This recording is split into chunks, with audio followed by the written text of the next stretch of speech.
You lost your game. I engineered your fall. 3 in the morning, and I'm standing in my kitchen like some kind of suburban zombie, staring at my wife's phone buzzing on the granite countertop. The text preview glows in the darkness. Last night was perfect. Next time, my place, Adrian. My name is Daniel Cooper, and I'm a 40-year-old civil engineer who just discovered his marriage is a lie. The funny thing about betrayal is how it creeps up on you. One day you're Daniel, the devoted husband, fixing leaky faucets and planning anniversary dinners, and the next you're Daniel the fool, reading love notes meant for someone else. What do you call a marriage where your wife's phone gets more action than your bedroom? Modern, I guess. Vanessa lies upstairs, probably dreaming about her photographer boyfriend while I stand here holding the smoking tool of our relationship, Adrian Brooks. I know the name from her stories, the creative genius she works with on brand campaigns. Apparently, they've been creating more than just marketing content.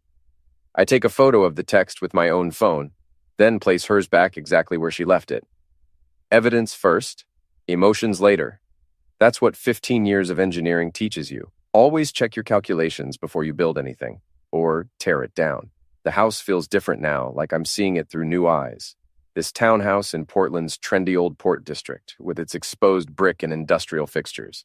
I designed half the renovations myself. The basement workshop where I spend my evenings tinkering with projects. The rooftop patio where we used to drink wine and watch sunsets. All of it suddenly feels like a stage set for a play I didn't know I was performing in. My phone buzzes, a text from my best friend Mike. You awake? Saw your light on from the street. Mike Henderson lives 3 houses down and works at my engineering firm. He's the kind of guy who notices things, like lights on at 3 a.m. in his friend's kitchen. I text back, come over, bring coffee. We need to talk. 5 minutes later, Mike's standing in my doorway wearing sweatpants and a concerned expression. You look like heck, Dan. What's going on? I show him the photo of Vanessa's text. He reads it twice, then looks up at me with the kind of pity that makes you want to punch something. How long have you suspected? He asks, settling into one of our kitchen stools. Honestly? The signs were there for months. Late nights at the office, new clothes, that glow people get when they're having good love, just not with their spouse. I pour 2 cups of coffee from the pot that's been brewing since midnight. She's been talking about this Adrian guy constantly. How talented he is, how misunderstood, how he sees the world differently than us regular people. What are you going to do? I'm going to be smart about it. Emotional reactions are for people who don't know how to plan. I lean against the counter, feeling strangely calm. She wants excitement, drama. I'm about to give her the performance of a lifetime. Mike raises an eyebrow. That sounds ominous. Not ominous, strategic. See, Vanessa thinks she's playing chess while I'm playing checkers. She doesn't realize I've been watching her moves for months, learning her patterns. Engineers don't get mad, Mike. We get even. With precision. The next morning, I watch Vanessa get ready for work with new eyes. She's beautiful. I've always known that. 35 years old with the kind of polished perfection that comes from working in the luxury brand industry. Every hair in place, makeup flawless, outfit carefully curated to project success and desirability. You were up late last night, she says, applying lipstick in the hallway mirror. I heard you moving around downstairs. Couldn't sleep? Project deadline stress? The lie comes easily. How's your day looking? Busy. We're launching the new campaign for Meridian Watches today. Adrian's been working around the clock on the photography. She says his name with just a little too much warmth, a subtle smile playing at the corners of her mouth. Sounds intense. You two make a good team. If she hears the irony in my voice, she doesn't show it. We do. He really gets the vision, you know? Most photographers just point and click, but Adrian understands the story behind each shot. I nod and sip my coffee, playing the role of the supportive, slightly boring husband. Will you be home for dinner? Probably not. We might need to do some late-night editing to get everything perfect. Another lie. Delivered with practiced ease. After she leaves, I sit in my kitchen and make a list. Not a revenge fantasy, a project plan. Step 1. Gather information. Step 2. Secure assets. Step 3. Control the narrative. Step 4. Execute with maximum impact. I call my sister Lila, who happens to be one of Portland's most ruthless divorce attorneys. Daniel, it's 8 in the morning. This better be good. Vanessa's having an affair. I need legal advice. A pause, then, I'll be right over. Lila arrives 30 minutes later with a briefcase and the kind of predatory smile that makes opposing counsel nervous. She's 2 years younger than me, but twice as vicious when someone threatens her family. "Show me everything," she says, settling at my kitchen table like she's preparing for battle. I walk her through the evidence, the texts, the late nights, the changed behavior patterns. She takes notes in her precise handwriting, occasionally asking clarifying questions. "How are your assets structured?" she asks. "That's the interesting part. The house is in my name. I bought it before we married. Her car is financed through my credit. Most of our joint accounts require both signatures for major transactions, but I have individual access for daily operations." Lila's smile widens. "And her job? She's a social media manager for luxury brands, contracts with companies like Meridian, Blackstone Jewelry, Apex Fashion Group." I pause, remembering something important. "Actually, her firm handles the marketing for several companies that contract with my engineering firm. There might be conflict of interest issues there." Oh, this keeps getting better. What about this Adrian character? Freelance photographer, rents a studio downtown, drives a leased BMW, lives in one of those converted loft apartments that costs more than most people's mortgages. The kind of guy who thinks wearing expensive jeans makes him an artist. Sounds like someone who's about to learn the difference between playing house and paying for one. Lila closes her notebook. "Here's what we're going to do. First, document everything. Every late night, every lie, every text message. Second, I'm going to quietly start moving your assets into protected accounts. Third, we're going to let her think she's getting away with it until we're ready to drop the hammer." What about confronting her directly? "Daniel, you're an engineer. Would you demolish a building without first making sure you had somewhere else to put the rubble?" She stands up, gathering her papers. "Trust me, the best revenge isn't getting mad. It's being prepared." After Lila leaves, I drive to work with a strange sense of purpose. Cooper Engineering occupies a converted warehouse in Portland's industrial district, all exposed steel and concrete floors. It's the kind of space that prioritizes function over form, which has always suited me perfectly. Mike finds me in my office an hour later. "You look different today, more focused." "I am. I've got a project to manage." I pull up the architectural plans for Adrian's studio building on my computer. "Did you know we did the structural engineering for the renovation of this building 5 years ago?" Mike leans over my shoulder to look at the screen. "The Hartwell building? Yeah, that was a nice job. Why do you—" "Oh." Understanding dawns on his face. "That's where Loverboy works?" Small world, isn't it? And here's the really interesting part. My firm still handles maintenance contracts for the building management company, which means I have access to all sorts of useful information about lease agreements, building codes, safety inspections. Dan, please tell me you're not planning to do anything illegal. Illegal? Mike, I'm hurt. I'm simply going to ensure that all city regulations are being followed to the letter. It's my civic duty. I print out the building schematics and lease information. Besides, wouldn't want any safety violations putting tenants at risk. That evening, I follow Vanessa's car from a distance.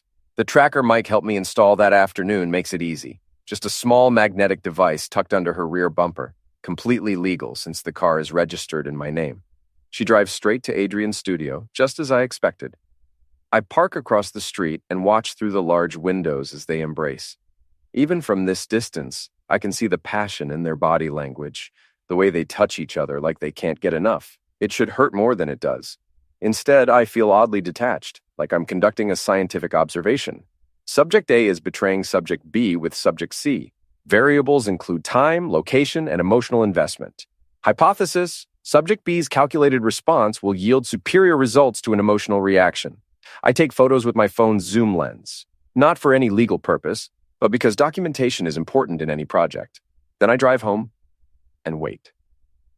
Vanessa returns at 11:30, slipping into bed beside me with the practiced stealth of someone who's done this many times before. "How was the editing session?" I ask in the darkness. "Exhausting, but we got some great shots." She curls up on her side, facing away from me. "Adrian really pushed for perfection." I'm sure he did. If she hears the double meaning, she doesn't respond. Within minutes, her breathing evens out into sleep. I lie awake staring at the ceiling, running calculations in my head. Force equals mass times acceleration. The greater the mass of deception, the more dramatic the acceleration needed to achieve maximum impact. By morning, I have my timeline mapped out. Phase 1 starts today. I wake up before Vanessa and check my phone. 3 new messages from Adrian to her device, which I can now monitor thanks to the cloud backup access I've always had. The messages are sickeningly romantic, talking about their future together and how Daniel will never understand what we have. He's right about one thing. I don't understand it. I don't understand how someone can lie so easily, how they can share a bed with one person while planning a life with another. But I don't need to understand it to respond to it. Vanessa emerges from the shower, wrapped in a towel, humming something under her breath. She seems lighter lately, more energetic. Happiness looks good on her, even if it's built on betrayal.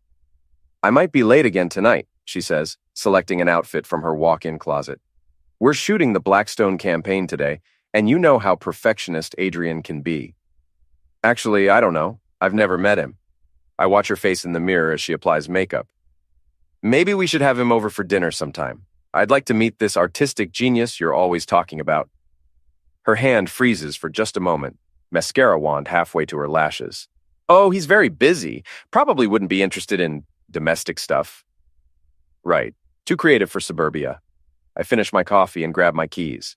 Have a great day, honey. I hope you get exactly what you're looking for. At the office, Lila calls with an update. I've moved 60% of your liquid assets into protected accounts. The house is secure. Maine law is clear about premarital property. Her car loan is interesting, though. Since you're the primary on the financing, you could technically repossess it at any time. Not yet. I don't want to tip my hand too early. I'm reviewing the building inspection records for Adrian's studio. What about her employment situation? That's where things get complicated. Her firm, Prestige Marketing, has contracts with 3 companies that regularly hire your engineering firm. There could definitely be conflict of interest issues, especially if she's been using her position to influence those contracts. Has she? I'm still investigating, but the timing is suspicious. 2 of those contracts were renewed right around the time she started working there, and the terms were unusually favorable for Prestige. I lean back in my chair, processing this information. So, she might have been using our marriage as a business advantage while simultaneously planning to end it. That's exactly what it looks like.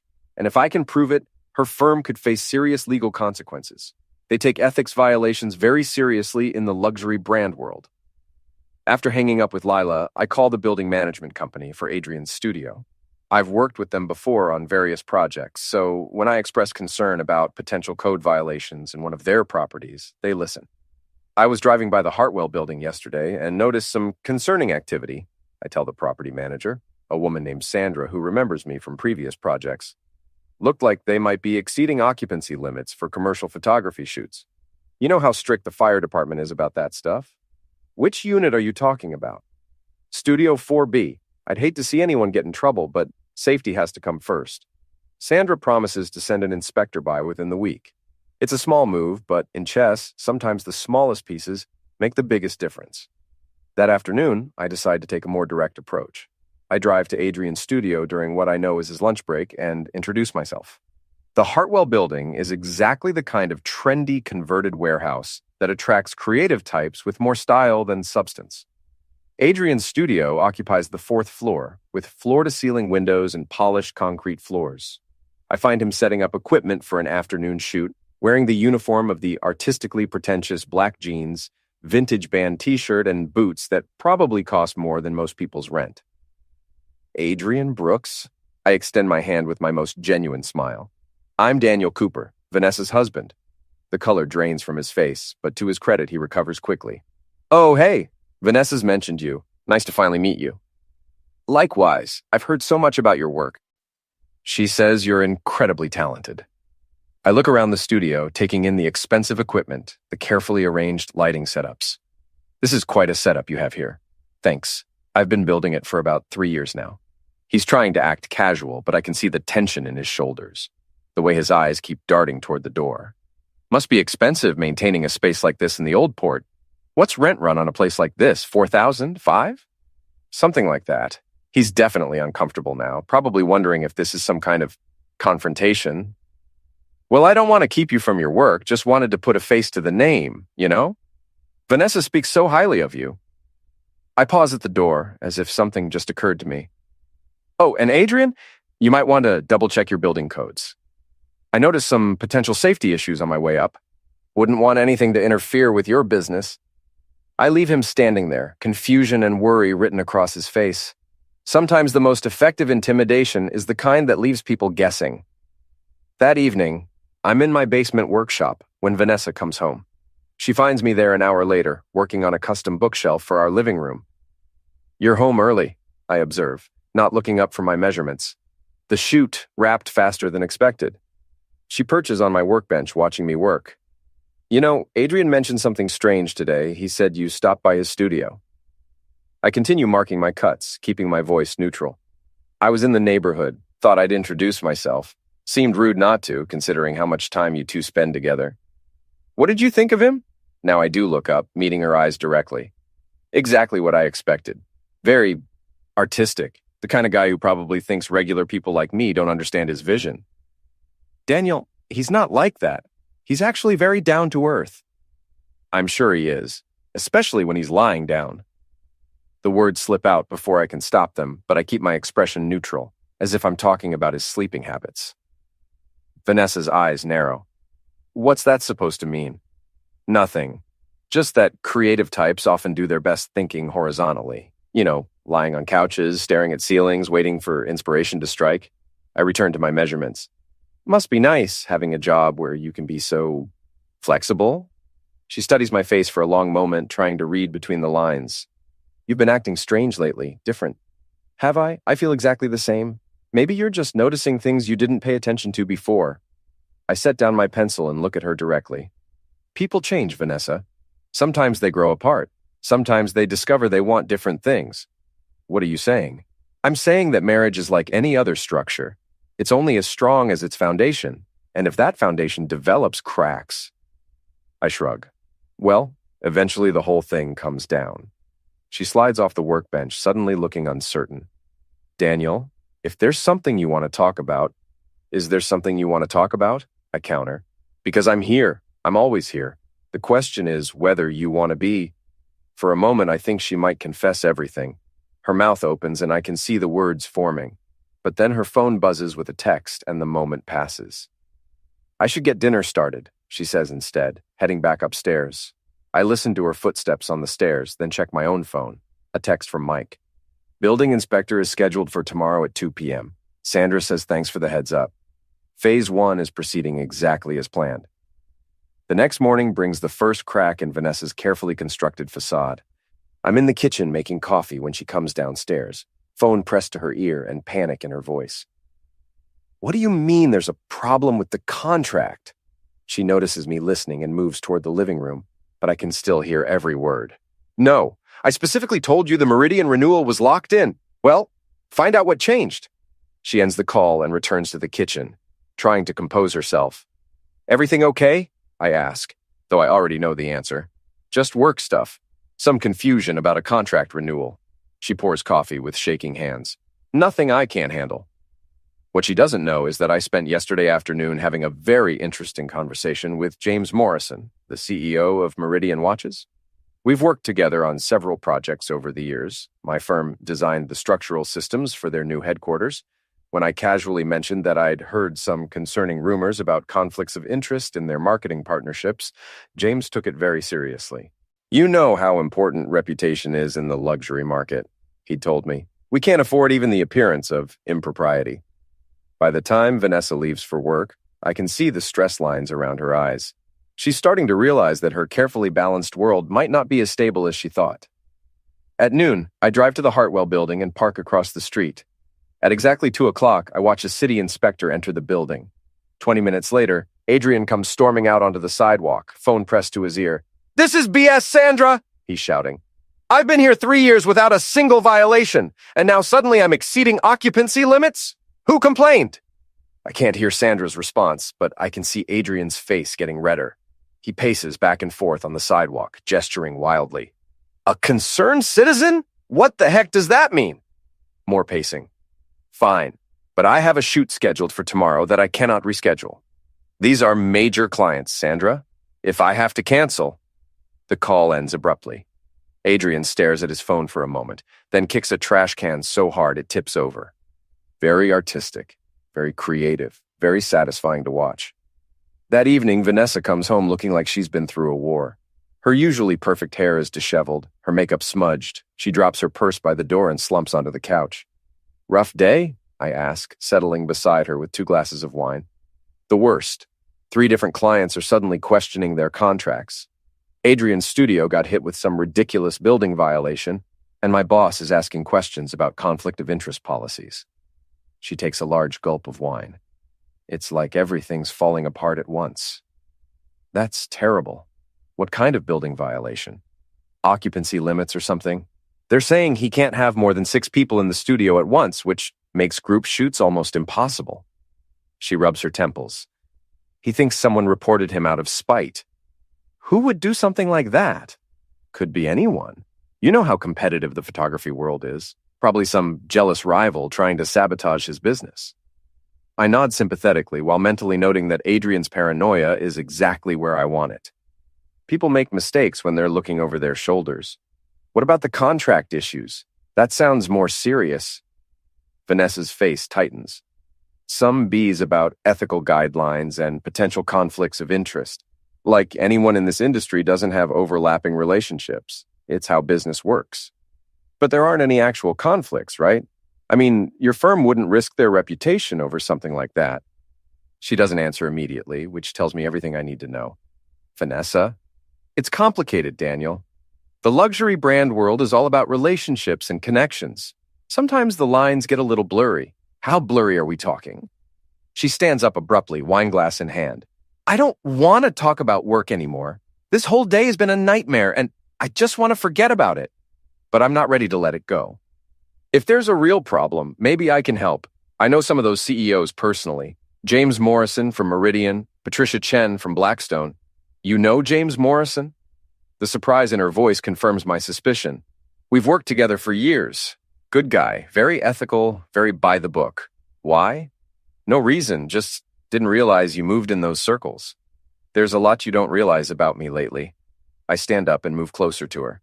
"For instance, did you realize that I know exactly what time you got home every night this week? Or that your car's GPS shows trips to places you never mentioned? Or that Adrian Brooks has been texting my wife about their future together?" The wineglass slips from her hand and shatters on the hardwood floor. Red wine spreads across the boards like blood. "Daniel, I can explain." "Can you? Because I'd love to hear the explanation for last night was perfect. Next time, my place." I pull out my phone and show her the screenshot. "Or maybe you can explain why you've been lying to me for months while using our marriage to advance your career." She stares at the phone, then at me, her face cycling through shock, fear, and finally defiance. "You went through my phone? Your phone? The one on the family plan that I pay for? The one you left unlocked on our kitchen counter?" I shake my head. "That's your response? Not, 'I'm sorry,' or 'I can explain,' but anger that you got caught?" "It's not what you think." "It's exactly what I think. You're having an affair with Adrian Brooks. You've been lying to me about it, and you've been using your position at Prestige to steer contracts toward companies that hire my firm, probably to make yourself look more valuable to your bosses." The color drains from her face. "How did you figure it out? I'm an engineer, Vanessa. I solve problems for a living, and you've become a very interesting problem to solve." She sinks back onto the couch, all the fight going out of her. "What do you want?" "I want the truth, all of it. How long has this been going on?" 6 months. Her voice is barely a whisper. "And you were planning to leave me for him?" A pause. Then, "I don't know. Maybe I was confused." "Were you confused when you renewed those contracts? Were you confused when you used information from my business dinners to help Prestige land bigger clients?" It wasn't like that." "Then what was it like? Because from where I'm sitting, it looks like you've been playing both sides, keeping me around for financial security and business connections while planning your exit strategy with the artist." Tears start flowing down her cheeks, but I feel nothing. No sympathy, no urge to comfort her, just cold, analytical clarity. "I never meant for it to happen," she whispers. "Adrian and I just connected on a level that you and I never did. He understands my dreams, my ambitions." "Your ambitions? You mean like using your husband's professional relationships to boost your own career while sleeping with your photographer?" "It wasn't calculated like that, wasn't it? Because the timeline is pretty interesting, Vanessa. You started at Prestige 18 months ago. The Meridian contract renewal happened 12 months ago, right after you and I had dinner with James Morrison. The Blackstone deal came through 6 months ago, a week after Patricia Chen was at our house for that barbecue. And your affair with Adrian started right around the same time you landed the biggest commission of your career. She's crying harder now, mascara streaming down her cheeks. Please, Daniel, I know I made mistakes, but we can work through this. I'll end things with Adrian. We can go to counseling. End things with Adrian? I laugh, but there's no humor in it. Vanessa, I don't think you understand what's happening here. This isn't a marriage crisis. This is a complete structural failure. And when a building's foundation is compromised, you don't renovate, you demolish and start over. What does that mean? It means I've already started the demolition process. Those contract reviews, those building violations, the sudden scrutiny of your firm's ethical practices, that's not coincidence, sweetheart. That's controlled demolition. The realization hits her like a physical blow. You did this. You're sabotaging my career. I'm exposing the truth. There's a difference. I step over the broken glass and spilled wine. You wanted excitement, Vanessa? Drama? Congratulations. You're about to get more than you bargained for. You can't do this to me. I'm not doing anything to you. I'm simply ensuring that your choices have consequences. You chose to have an affair. You chose to lie. You chose to use our marriage as a business tool while planning to discard it. I'm just making sure everyone involved understands the full scope of those choices. She stands up, anger replacing tears. I'll fight you on this. I'll tell everyone what you're doing. Tell them what? That I discovered my wife's affair and reported potential ethics violations to the appropriate authorities? That I expressed safety concerns about a building to its management company? Please, go ahead. I'm sure that conversation will go exactly how you imagine. You bastard! No, Vanessa. I'm an engineer, and you just learned the difference between the two. I head toward the stairs, leaving her standing in the wreckage of wine and broken glass. Where are you going? To pack your things. You'll be staying somewhere else tonight. I suggest Adrian's place, assuming he still has it after tomorrow's follow-up inspection. You can't kick me out of my own house. I turn back to face her one last time. Actually, I can. This house is in my name, purchased before our marriage with my money. Legally, you're a guest who's overstayed her welcome. But don't worry, you'll be hearing from my attorney soon with all the details. As I climb the stairs, I can hear her making frantic phone calls behind me. First to Adrian, then to what sounds like a lawyer. Good. Let her scramble. Let her panic. Let her finally understand what it feels like when your carefully constructed world starts crumbling around you. Phase 2 is complete. Time to initiate the final sequence. I wake up alone for the first time in 7 years, and it feels like freedom. Vanessa left sometime after midnight. I heard her car start and drive away while I was lying in bed, staring at the ceiling and planning my next moves. My phone shows 6 missed calls from her and a string of increasingly desperate text messages. The last one, sent at 2:47 a.m., reads, "Please call me. We need to talk about this like adults." Adults. That's rich, coming from someone who's been sneaking around like a teenager for 6 months. I delete the messages without reading the rest and call Lila. It's 7 a.m., Daniel. This better be good news. She knows. Had the confrontation last night. She's out of the house. How did she take it? About as well as you'd expect. Tears, anger, threats to fight me legally, the usual. I'm making coffee in my quiet kitchen, enjoying the peace. What's our timeline looking like? I can have divorce papers ready by this afternoon. Maine's got a no-fault system, but given the adultery and potential financial impropriety, we can push for a very favorable settlement. Papers rustle on her end of the line. I also made some calls yesterday about her firm's contract practices. Turns out Prestige Marketing is already under scrutiny from the Better Business Bureau for some questionable client relationships. Meaning your wife picked the wrong time to have an ethics crisis. Her bosses are going to distance themselves from any potential scandal as fast as possible. After hanging up with Lila, I drive to work with a clear head and a specific purpose. Today is about applying pressure at exactly the right points to achieve maximum structural damage. My first call is to Patricia Chen at Blackstone Jewelry. We've worked together on 3 major projects, and she trusts my judgment. Daniel, good to hear from you. How's the family? That's actually why I'm calling, Patricia. I've discovered some concerning information about potential conflicts of interest that might affect your current marketing contracts. I explain the situation in careful, professional terms. No emotional language, just facts about overlapping relationships and potential ethical violations. Patricia listens without interrupting. This is very serious, she says finally. Blackstone's reputation is built on integrity. We can't afford even the appearance of impropriety. I understand completely. I just thought you should be aware before it becomes a bigger issue. I appreciate the heads up. I'll be making some calls this morning. My second call is to Sandra at the building management company. Daniel, perfect timing. We had another inspection at the Hartwell building yesterday, and I'm afraid Mr. Brooks is going to need to make some significant changes to maintain his lease. What kind of changes? Fire code compliance mostly.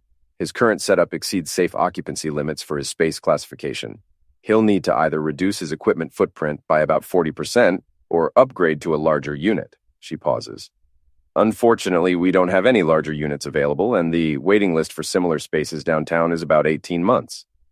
That's unfortunate. He seemed like a nice enough guy when I met him. You know Mr. Brooks? My wife works with him professionally. Small world, right? By 10 a.m., my phone is ringing with a call from an unknown number.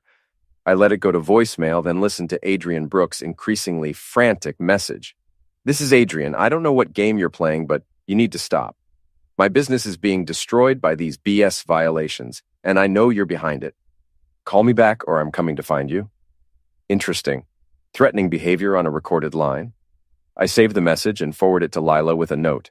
Exhibit A for the restraining order. At lunch, I drive to the Copper Bucket, a dive bar near the waterfront that serves decent burgers and minds its own business. I'm halfway through a beer when Adrian storms in, scanning the room until he spots me. He slides into the booth across from me, face flushed with anger and desperation. You son of a witch, you're destroying my life. I'm eating lunch. I take another bite of my burger. You want to join me, or are you just here to make a scene? Don't play dumb. The building violations, the contract reviews, turning Vanessa's clients against her. I know it's all you. That's quite a conspiracy theory. You think I have that much influence over building inspectors and corporate executives? I signal the bartender for another beer. Maybe your problems are just... What do you artistic types call it? Bad karma? This isn't a joke. I'm losing everything. Are you? Because from where I'm sitting, it looks like you're just facing the consequences of your choices. I lean forward, meeting his eyes directly. You chose to sleep with another man's wife. You chose to help her violate professional ethics. You chose to build a business model that apparently can't survive basic code enforcement. Those were your decisions, Adrian. Own them. Vanessa loves me. We're going to be together. Is that what she told you? Because last night she was begging me to take her back, promising to end things with you if I'd just give her another chance. It's not entirely true, but the doubt that flickers across his face tells me it's close enough. You're lying. Am I? When's the last time she answered your calls? Because I'm betting it's been radio silence since her world started falling apart yesterday. He pulls out his phone and checks it compulsively. The gesture tells me everything. She hasn't been responding to him either. She's just scared. Once this blows over... Adrian, let me explain something to you about structural engineering. When a building starts to collapse, you don't run toward it hoping to prop it up. You get as far away as possible and let gravity do its work.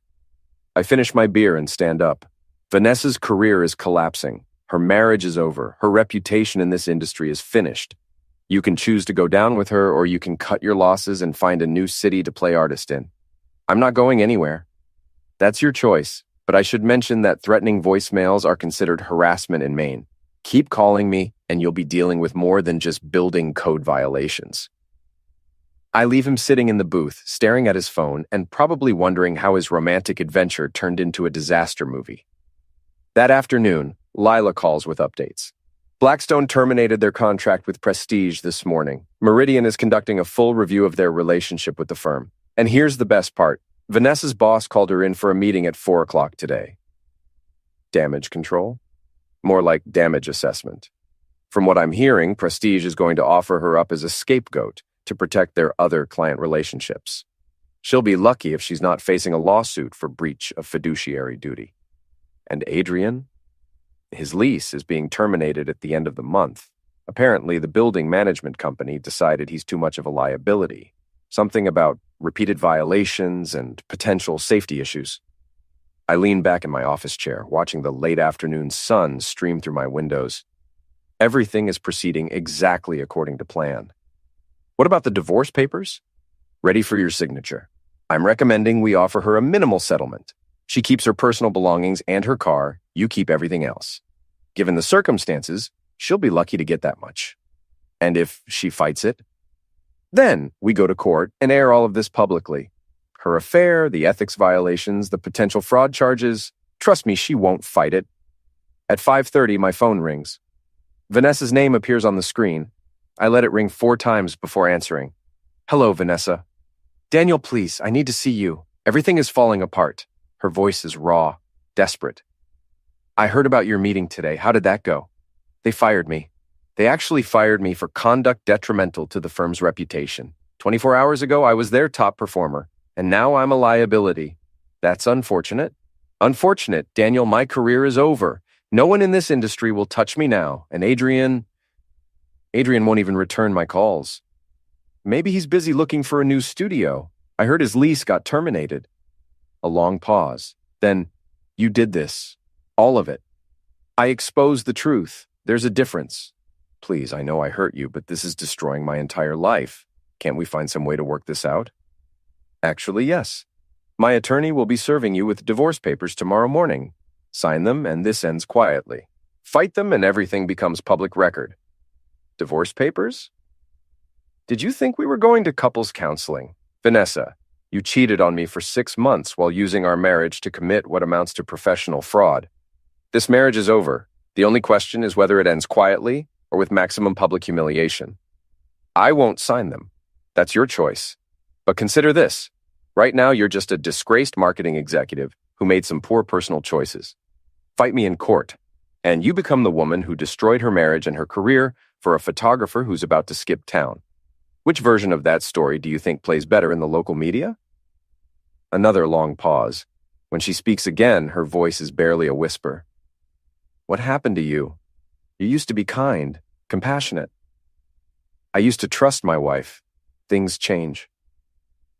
I look out my office window at the city below, thinking about how different everything looks when you know where the fault lines are. You wanted excitement, Vanessa. You wanted drama and passion and something more than our boring suburban life. Congratulations. You got exactly what you asked for. Daniel.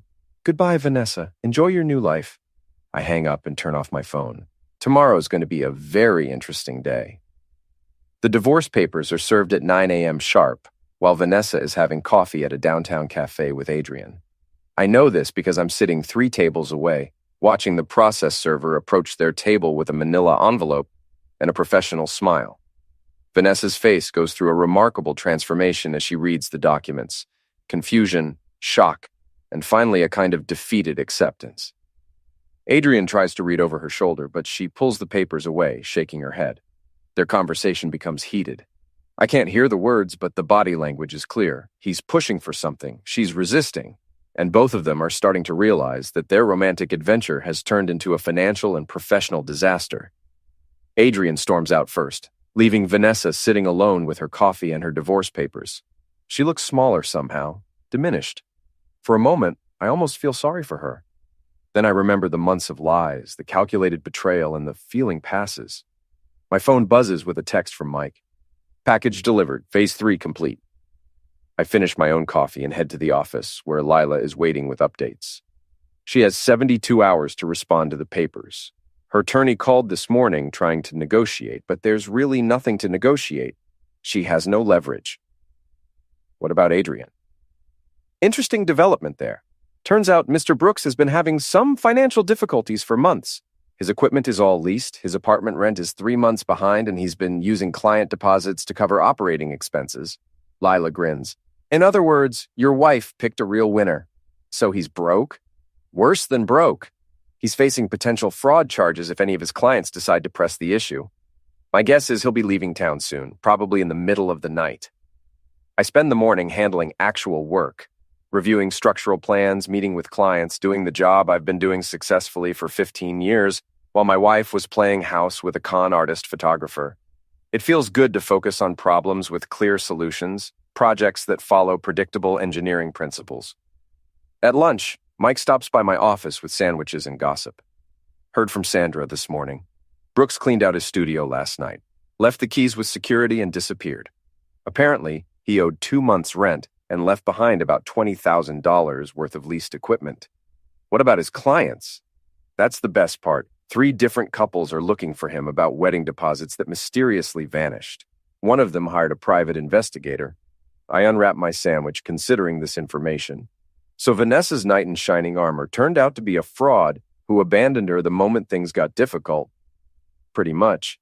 And here's the kicker word is, getting around the creative community that he was running multiple scams, using other photographers' work in his portfolio, promising shoots he couldn't deliver, the whole 9 yards. Your wife didn't just pick a cheater, she picked an incompetent cheater.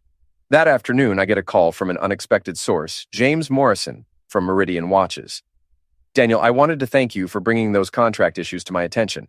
Our internal review uncovered some very concerning practices. I'm glad I could help.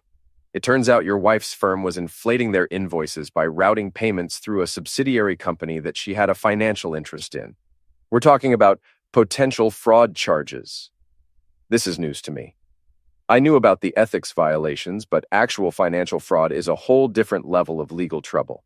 That's significant. It gets worse.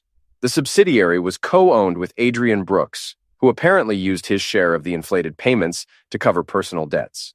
The FBI's Financial Crimes Unit is getting involved. I sit down heavily in my office chair. I wanted revenge, not federal criminal charges. James, I had no idea it went that deep. Of course not. You were as much a victim as we were, but I thought you should know your wife is going to be facing some very serious legal consequences. After hanging up, I call Lila immediately. We have a problem. The fraud goes deeper than we thought. Federal charges are likely. How deep? I explain what James told me about the subsidiary company and the inflated invoices. Lila whistles low. That changes everything. If the FBI gets involved, she's looking at potential prison time, not just civil penalties. I never wanted her to go to prison. I just wanted her to face consequences for what she did to our marriage. Daniel, you exposed the truth about her affair and her ethics violations. You didn't create the financial fraud. She did that all on her own, probably with Adrian's encouragement. This is what happens when people think they're smarter than the system. That evening, I'm in my basement workshop trying to focus on a simple woodworking project when the doorbell rings. I consider ignoring it, but the ringing becomes persistent, desperate. Vanessa stands on my doorstep looking like she hasn't slept in days. Her usually perfect hair is unwashed, her clothes wrinkled. She's holding the divorce papers in one hand and what looks like a legal document in the other. I signed them, she says without preamble. The divorce papers, I signed them. Good, that was the smart choice. But we need to talk. There are things you don't understand. Against my better judgment, I let her in. She sits on the couch where we used to watch movies together, looking around the living room like she's seeing it for the first time. The FBI came to see me today, she says finally. I heard. You heard from who? James Morrison called. Apparently, your little side business with Adrian was more elaborate than I realized. She starts crying again. But these aren't the manipulative tears from before. These are the tears of someone who's finally grasped the full scope of their situation. I never meant for it to go that far. Adrian convinced me it was just creative accounting, that everyone in the industry did things like that. So you committed federal fraud because your boyfriend told you it was normal? I was in love. I wasn't thinking clearly. No, Vanessa, you were thinking very clearly. You were thinking about money and excitement and a lifestyle you couldn't afford on legitimate income. Adrian didn't force you to create fake invoices. He just gave you permission to do what you already wanted to do. She looks up at me with red, swollen eyes. What happens now? Now you deal with the consequences. You'll probably need a criminal attorney, not just a divorce lawyer. You'll likely face charges for fraud, money laundering, maybe tax evasion. Adrian's gone. Word is he left the state yesterday, so you'll be facing this alone. He's gone. The shock in her voice would be funny if the situation weren't so serious. Did you really think he was going to stick around for federal charges? Vanessa, the man was a con artist. He used you to legitimize his scams, and the moment it got risky, he disappeared. You were never his partner. You were his mark. She doubles over like I've punched her in the stomach. Oh, God. Oh, God, what have I done? You chose excitement over stability. You chose lies over truth. You chose a fantasy over reality. I sit down across from her, maintaining distance. The question now is whether you're going to take responsibility for those choices or keep pretending you're a victim. I am A victim. Adrian manipulated me. Adrian gave you what you wanted, drama, passion, and easy money. You're not a victim, Vanessa. You're an accomplice who got abandoned by her co-conspirator. She sits in silence for several minutes, processing the full weight of her situation. When she speaks again, her voice is different, smaller, more genuine. I know you'll never forgive me, but I need you to know that I did love you. Maybe not the way you deserved, but I did love you. I believe you. But love isn't enough when it comes with lies, betrayal, and federal crimes. What will you tell people about why we got divorced? The truth. That we grew apart and wanted different things. I won't volunteer the details about Adrian or the fraud charges. But I won't lie to protect you either. She nods, accepting this. That's more than I deserve. Yes, it is. She stands up, smoothing her wrinkled clothes. I should go. I have a meeting with a criminal attorney tomorrow morning. Vanessa? She turns back at the door. For what it's worth, I hope you get through this okay. I hope you learn from it and build something better on the other side. Thank you. That means more than you know. After she leaves, I pour myself a whiskey and sit on my back patio, looking out over the city lights. 6 months ago, I was a married man with a successful career and what I thought was a stable life. Tonight, I'm divorced, my ex-wife is facing federal charges, and her lover has fled the state. I should feel victorious. I should feel vindicated. Instead, I mostly feel tired. My phone buzzes with a text from Lila. Papers filed. Divorce will be final in 30 days. You're a free man. A free man. The phrase should sound liberating, but mostly it just sounds lonely. But as I sit there in the quiet evening air, I realize that lonely is better than living a lie. Solitude is better than betrayal. And starting over at 40 is better than staying in a marriage built on deception. Tomorrow, I'll wake up in my own house, go to my own job, and live my own life without wondering what secrets are hiding behind my wife's smile. I'll build new relationships based on honesty instead of convenience. I'll create a life that doesn't require lies to sustain it. Vanessa wanted excitement and got federal charges. Adrian wanted easy money and became a fugitive. They both chose the thrilling path and discovered that some thrills come with devastating consequences. I chose the methodical path, careful planning, strategic thinking, and letting their own actions create their downfall. It wasn't dramatic or passionate, but it was effective. And unlike their excitement, my approach has left me with a clear conscience and a stable future. The city lights twinkle below me like stars, each one representing someone else's life, someone else's choices, someone else's consequences. Tomorrow I'll start building something new from the rubble of what came before. And this time, I'll build it to last.